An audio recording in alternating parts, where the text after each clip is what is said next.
Hey, I'm JT with WTI, and I want to tell you why this BOGASING Bluetooth speaker is my new favorite Bluetooth speaker. When you go to the beach, it's awesome to hear the sound of the ocean, but sometimes you just want to let the beat drop. Even with the loud sounds of the crashing waves, this speaker had no problem putting out good, clear music, even with decent bass considering we were outside.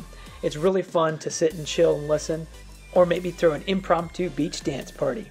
The look of the speaker reminds me of a guitar amp, which I think is really cool. And I like that the buttons on the top have a tactile feeling so you can know what they are even without having to look. I love the IPX7 rating. All the ports that are not supposed to get dirt and water in them are all protected. I had to get a shot of this bass hitting so hard that it was moving the speaker on this really smooth surface. I really love the sound of this speaker. So if you're looking for a speaker that looks good, sounds good, and is IPX7 rated, I think this BOGASING Bluetooth speaker won't disappoint, and that's my point of view.